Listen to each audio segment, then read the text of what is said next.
இப்ப சொல்லியிருந்தீங்க சனி போல் கொடுப்பாரும் கிடையாது, கெடுப்பாரும் கிடையாதுன்னு. ஆனா சனி கூட குரு சேர்ந்ததுன்னா, அது நன்மையா, தீமையான்ற ஒரு வாதமுமே போது சார். ஏன்னா சனி வந்து நல்ல கிரகம் பாக்கும். அதே மாதிரி நல்ல விஷயங்கள குடுக்கும். நீங்க சொன்ன மாரி நீதிபதியாவுமே இருக்கும். நம்ம நல்லது பண்ணோம்னா, கண்டிப்பா நமக்கு நல்லது கிடைக்கும் அப்படிங்கிற பட்சத்துல.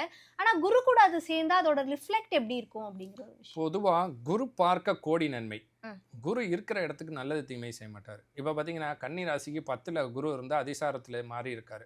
ஆனா, கன்னிக்கு 10ஆம் வீட்ல இருந்தா பட்டம், பதவி, தொழில், இருப்பிட ஸ்தானம். ஆனா, ம். தொழில குடுக்க மாட்டாரு. பட்டம், பதவிய பறிப்பாரு. ஆனா, அங்க மிதுனத்தில இருந்துகிட்டு 5ஆம் பார்வையா பார்ப்பாரு. அப்ப 5ஆம் பார்வைக்கு உண்டான பலன குடுப்பாரு. 7ஆம் பார்வைக்கு உண்டான பலன குடுப்பாரு. 9க்கு உண்டான பலன குடுப்பாரு. சுமார் 30, 35 வருஷமா ஜோதிடம் சார்ந்த நெறைய ஆராய்ச்சிகள் பண்ணியிருக்கேன். ம். அப்ப சனி, குரு சேர்க்கை அப்படிங்கிறத காட்டிலும் எந்த வீட்ல இருக்காங்க, எந்த வீட்ல இருந்து சேர்ந்து இருக்காங்கங்கிறது தான் கணக்கு. ம். நீங்க பொதுவா 2ஆம் வீட்லயோ, 7ஆம் வீட்லயோ இருந்தா பார்த்தீங்கன்னா, கண்டிப்பா அவங்க இல்லற சன்னியாசியா தான் இருப்பாங்க. ஓ! என்னது?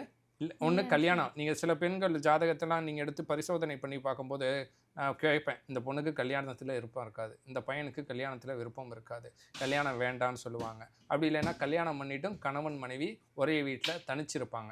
இது மாரி குரு, சனி சேர்ந்து எந்த வீட்ல இருக்கோ, அதற்கேற்ற பலன்களை தான் குடுக்குமே தவிர, பொதுவா சேர்ந்து இருக்கிறனால எந்த நன்மை, தீமைகளை எல்லாம் செய்ய போறது கிடையாது.